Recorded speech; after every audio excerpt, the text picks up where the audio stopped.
और सर मैं बिल्कुल कहता हूँ कि कोई अगर ये कहता है कि सिर्फ जीडीसी से पढ़ के क्या हम क्वालिफाई कर सकते हैं, तो यस, डेफिनेटली हम सिर्फ जीडीसी से पढ़ के क्वालिफाई कर सकते हैं। सिर्फ बिल्कुल। जीडीसी से पढ़ेंगे और उनके बताए हुए नक्शे कदम पे चलेंगे तो 101% मैं गारंटी देता हूँ कि हम क्वालिफाई कर सकते हैं। Hello dear students, welcome back to the GDC classes.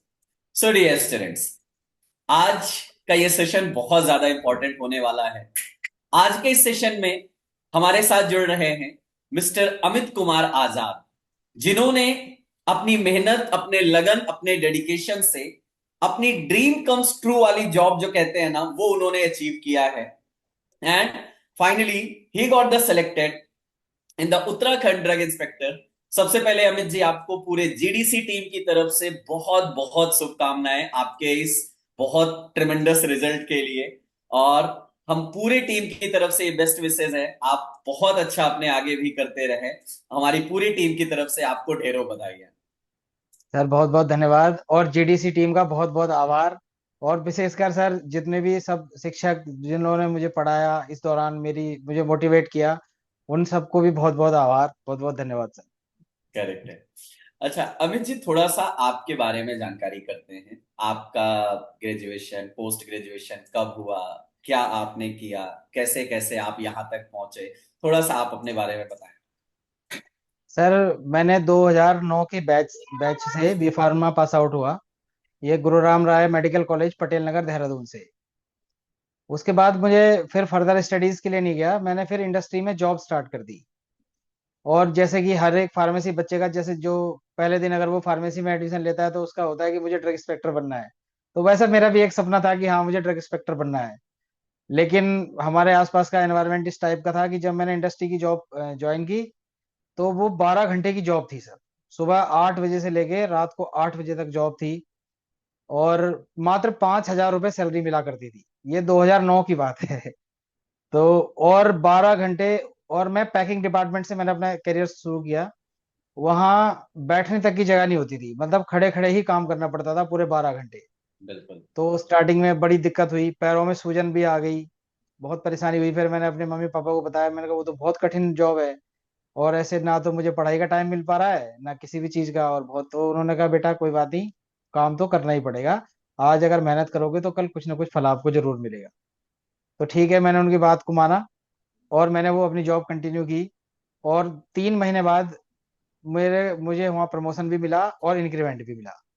और फिर मेरा ट्रांसफर पैकिंग से हटा के मैन्युफैक्चरिंग डिपार्टमेंट में कर दिया गया। ओके। तो जब फिर मैं मैन्युफैक्चरिंग में चला गया, लेकिन वो बहुत लंबी ड्यूटी आवर्स थे सर, 12 घंटे जॉब थी, मैं पढ़ाई वढ़ाई के लिए समय नहीं निकाल पा रहा था।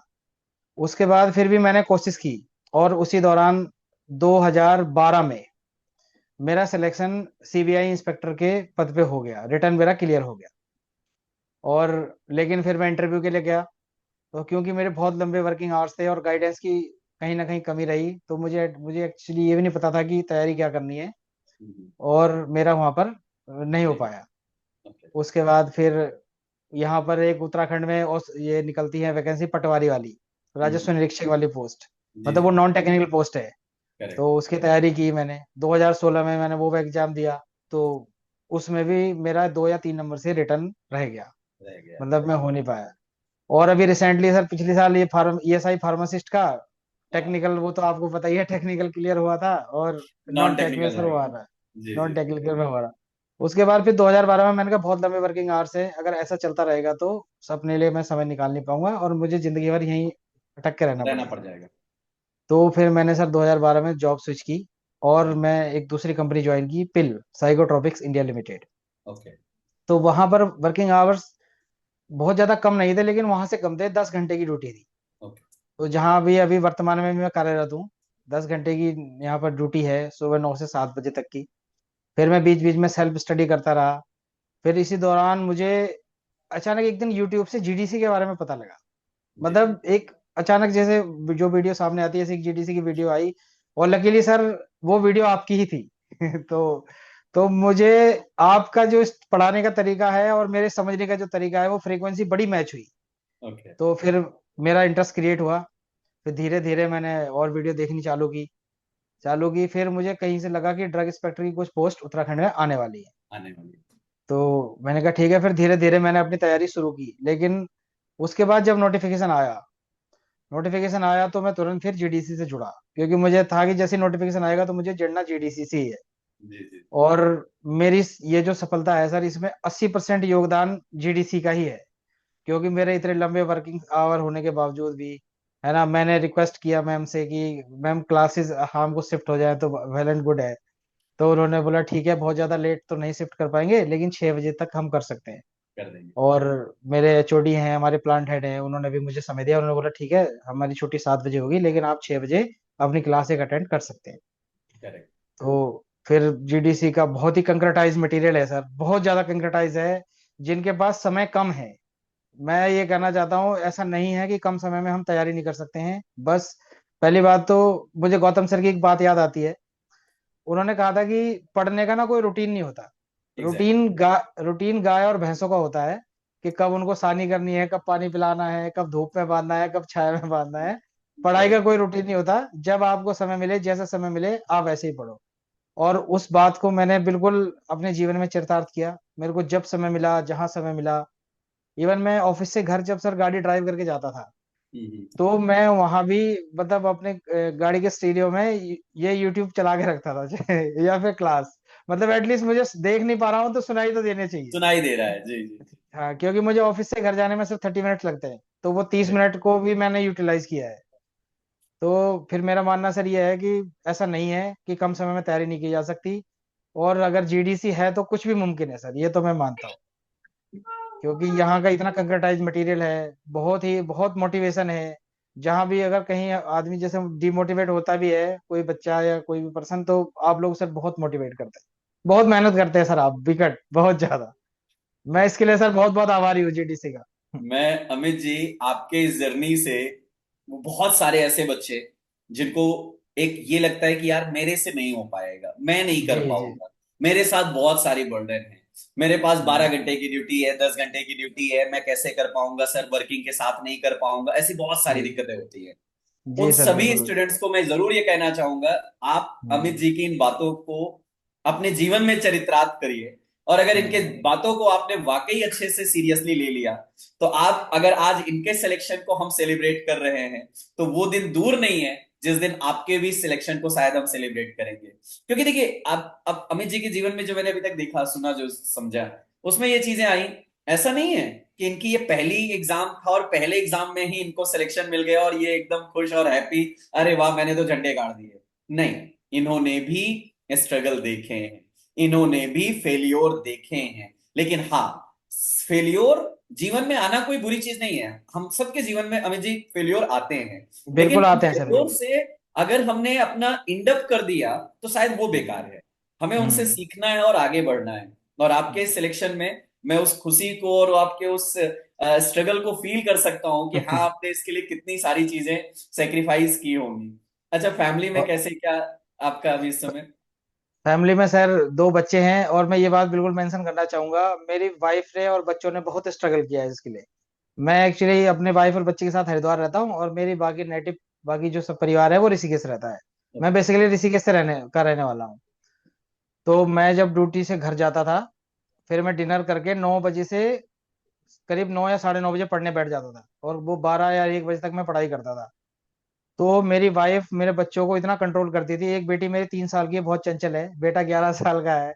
वो ओके। कई बार गुस्सा होते थे कि पापा आते हैं और सीधा पढ़ाई करने चले जाते हैं, हमसे तो, हमारे लिए तो उनके पास टाइम ही नहीं है। एग्जैक्टली। तो मेरी वाइफ ने उनको बहुत समझाया कि बेटा, पापा को बस आपको थोड़ा सा टाइम देना है, और फिर आप पापा के पास आपके लिए टाइम ही टाइम रहेगा। टाइम और ही टाइम, उनकी वो राइट। और उनकी वो बात आज बिल्कुल सच हुई है। और उनका भी बहुत बड़ा संघर्ष है इसके पीछे, बहुत बड़ा सेक्रीफाइस है, उन्होंने नहीं, बहुत मेहनत की है मेरे साथ। मैं जितनी बधाई अगर आपको इस आपके रिजल्ट को दूंगा, उतनी ही बधाई मैं आपके वाइफ मैडम को भी देना चाहूंगा, क्योंकि उनके बिना शायद ये पॉसिबिलिटी नहीं है। क्योंकि देखिए, नहीं कहते हैं ना नहीं, कि बिल्कुल सही है। अगर घर का माहौल अच्छा है और पार्टनर हमें समझने वाला है, और बिल्कुल। साथ में अगर दो बच्चे भी आपके हैं और उनके साथ में मैडम ने उसको एडजस्ट किया, मैनेज किया, आपकी सारी चीजों को उन्होंने लाइन अप पे रखा, तो कहीं ना कहीं उनका एक बहुत बड़ा योगदान है। तो जरूर एक उनके लिए भी बहुत बधाई हम लोग की तरफ से कि उनके ये सेक्रीफाइस फाइनली रंग लाया। और अब शायद वो चीज जो बच्चों का था ना कि पापा टाइम नहीं दे पाते हैं, पापा ये नहीं कि हमारे साथ करते हैं, खेलते नहीं है, जी। है ना, हमें टाइम नहीं। आज शायद वो चीजें सारी मतलब लगेगा कि नहीं यार, वर्थ इट था वो हमने जो वर्थ इट किए था। थे। वो आगे हमारे हाँ। लिए, हमारे बच्चों के लिए हम्म। एक अच्छा रिजल्ट प्रोड्यूस करने वाला है। चलिए, बहुत बढ़िया। अच्छा अमित जी, अब एक जैसा कि आपने बोला कि 10 घंटे हम जॉब में वर्किंग, अब वो 10 घंटे की जॉब नहीं मानी जाएगी, क्योंकि कहीं एक घंटे 1.5 घंटे पहले से हम शुरू करके अपनी प्रिपरेशन, वहां तक पहुंचना, वापस जी आना, मतलब कहीं ना कहीं पूरी जर्नी हमारी 12-13 घंटे की कम से कम अभी की आपकी चल रही थी। जी जी रिमेनिंग बिल्कुल फिर सर। अपनी डेली रूटीन भी है, थोड़ा बहुत फैमिली हम्म। भी है, सारी चीजें चल रही हैं। अब उसमें से टाइम निकाल पाना थोड़ा सा टफ है, लेकिन फिर भी आप कैसे, आप जैसे आपने रात में आने के बाद, वर्किंग से आने के बाद आप टाइम प्लान करते थे, कैसे आप उस सर चीज को settle करते? वर्किंग से मैं आने के बाद जैसे सर मैं 8 बजे घर पहुंच जाता हूँ। जनरली मैं 7:30 तक ऑफिस से निकल के आधा घंटा ड्राइव करके 8 बजे मैं घर पहुंच जाता हूँ। और मेरा रूटीन ये था कि 9 बजे तक मुझे अपना डिनर फिनिश कर लेना है। 9 बजे तक डिनर करने के बाद 9 बजे से फिर मैं स्टार्ट करता था अपना रिवीजन। और मैं यहाँ एक बात बिल्कुल मेंशन करना चाहूंगा सर, बिल्कुल स्पष्ट शब्दों में, जी। कि मैंने एक भी अक्षर जीडीसी के अलावा कहीं से नहीं पढ़ा है, ना किसी किताब से, ना किसी दूसरे प्लेटफॉर्म से। और जो फिर जो अब जैसे कोई एक क्लास मेरी अक्सर मिस हो जाती थी, जी। 7 बजे से 8 बजे वाली, क्योंकि उस करेक्ट। टाइम ऑफिस में क्लोजिंग टाइम रहता था और मेरा जो ट्रैवलिंग टाइम भी रहता था। हाँ। तो पहले तो मैं उसको कंप्लीट करता था अपना। और आने फिर के उसके बाद। बाद, हाँ, उसके बाद 12 बजे, कभी 1 बजे तक ऐसे करके मैं पढ़ाई डेली रिवाइज करना, है ना, और कुछ नया पढ़ना। और साथ में वो क्लासेस के अलावा जो यूट्यूब्स पे जो वीडियोस हैं, हम्म। वो उन्होंने मुझे बहुत हेल्प किया। वो जीडीसी की जो बहुत वीडियोस हैं वो देखना। उसके हाँ। बाद नोट्स बनाने, उनके short notes, handwritten notes. जी। और तो ये इसमें करीब 12-1 मेरे को बच जाता था डेली डेली। और सुबह मैं करीब 6 बजे उठता था। तो ओके। फिर मैंने अपने आप को ऐसे सेट किया कि मुझे 1 बजे से लेके और 6 बजे तक सोना है, 5 घंटा। 5 घंटे। तो स्टार्टिंग में तो सर 15 दिन मुझे बड़ी दिक्कत हुई, 15 से 20 दिन मुझे बड़ी प्रॉब्लम हुई, मतलब दिन में काफी थकान थकान महसूस होती थी, ऐसा होता हाँ। था। लेकिन धीरे धीरे बॉडी ने वो अडॉप्ट किया। करेक्ट। और और ये फिर मुझे फिर बाकी उसमें कोई दिक्कत नहीं हुई। और ये रूटीन मेरा अब भी बरकरार है, 1 बजे ही मैं अब भी सो रहा हूँ।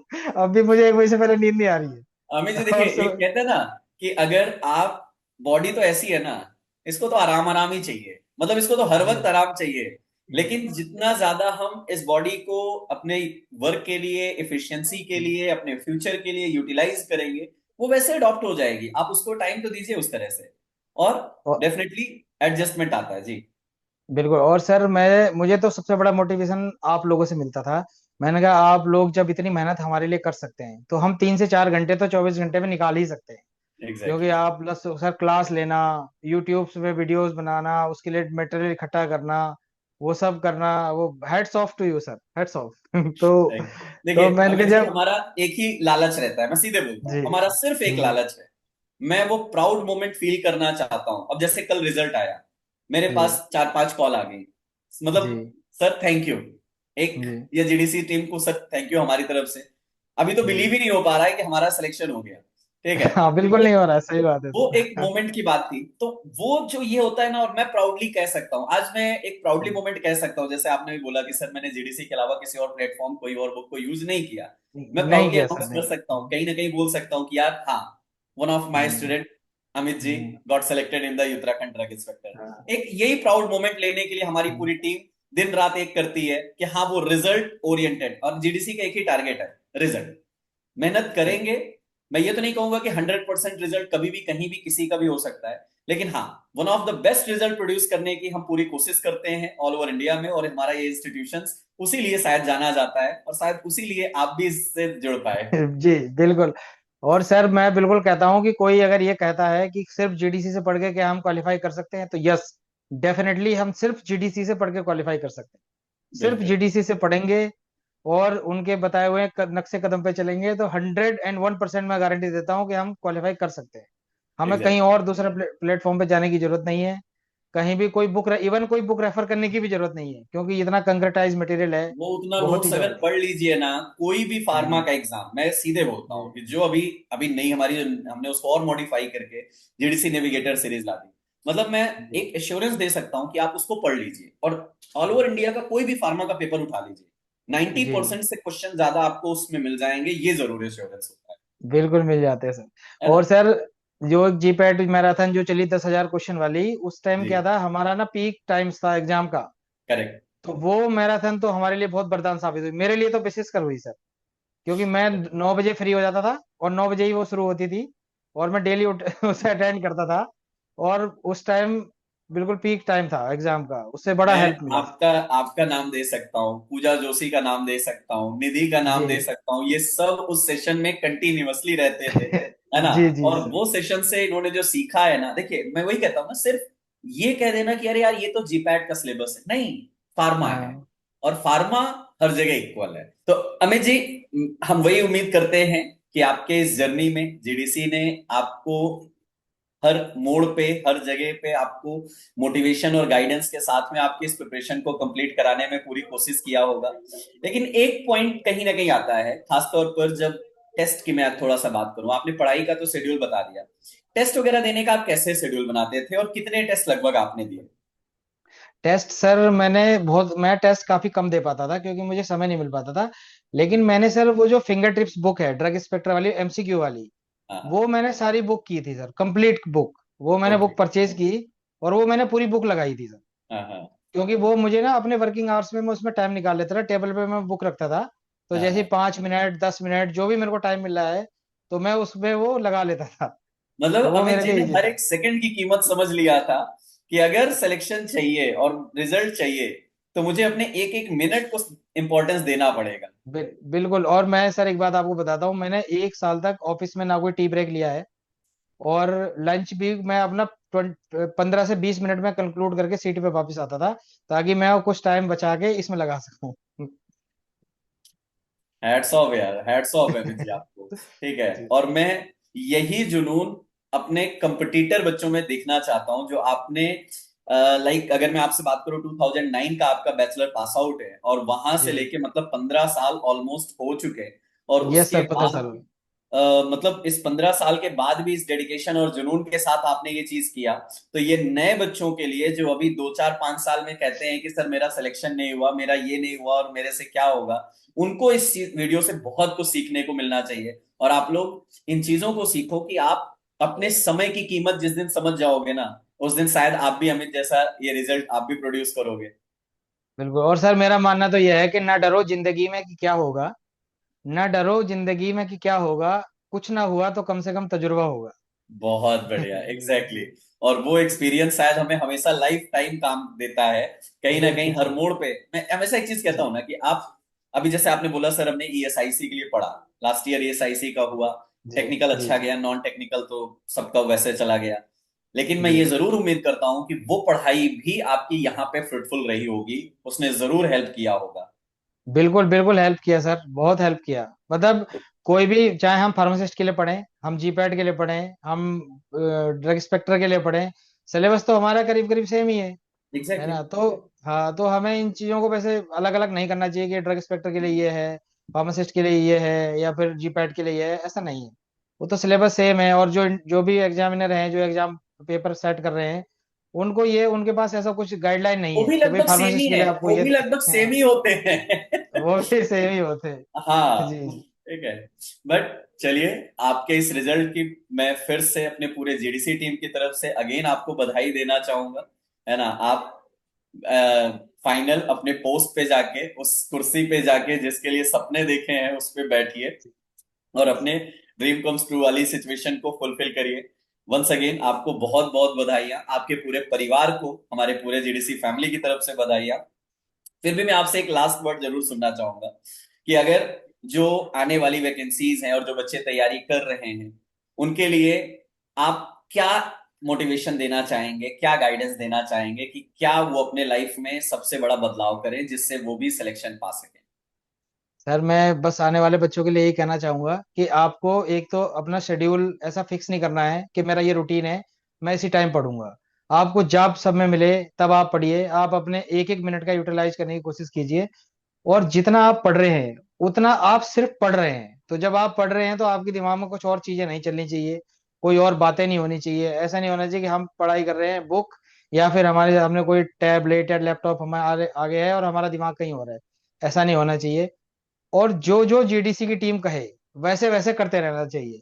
अगर उन्होंने बोला है कि नंगे पैर अंगारों पे चलना पड़ेगा तो चलना ही पड़ेगा, और जो चलेगा वो सफल होगा। क्योंकि बिना परिश्रम के देखिए कभी भी रिजल्ट नहीं हो सकता है।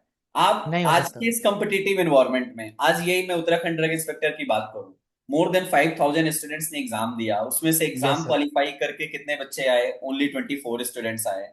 उनमें उनमें से मतलब 50 के आसपास आए, लेकिन उनमें से भी हमारे सिलेक्शन 21 का ही होना था। और मैं ये प्राउडली हाँ। कह सकता हूँ उनमें से भी 10 स्टूडेंट जीडीसी से हैं, है ना। 50% का रिजल्ट तो अकेले हम लोग लेके बैठे हैं, मीन्स हमारे बच्चे ला रहे हैं। तो हमें वो प्राउड मोमेंट बिल्कुल। फील करता है कि हाँ मेरे बच्चे उस चीज को। और वो तभी पॉसिबल है कि जब हम हर एक सेकंड अपने फ्यूचर के बारे में सोचें, ये नहीं कि बिल्कुल सर। हाँ देखा जाएगा जो होगा।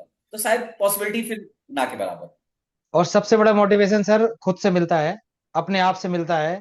और आप ये अपने आप आदमी को अपने अंदर झांक के देखना चाहिए कि मेरे मुझे क्या चाहिए एक्चुअल में, बहुत मुझे सही। नीड क्या है। और अपनी जरूरत सबसे बड़ा मोटिवेशन है सर। करेक्ट। वो खुद से जब जिस दिन रहेगा ना कि हाँ मेरा ये गोल है, मेरा ये ड्रीम है, मुझे फुलफिल करना है, सोचने की जरूरत ही नहीं है। बहुत अच्छा लगा जी। अमित जी आप हमारे साथ जुड़े। और आपके ये प्यारे प्यारे शब्द मुझे लगता है कि जूनियर्स को भी बहुत मोटिवेट करेंगे, और वो भी शायद अपने सपनों के लिए फाइट कर सकते हैं। Thank you so much Amit ji हमारे साथ जुड़ने के लिए, और अपने थैंक यू एक्सपीरियंस सर। को हमारे साथ शेयर करने के लिए। थैंक थैंक यू सर, आपका और पूरी जीडीसी टीम का सर बहुत बहुत आभार। यू। धन्यवाद। Thank you.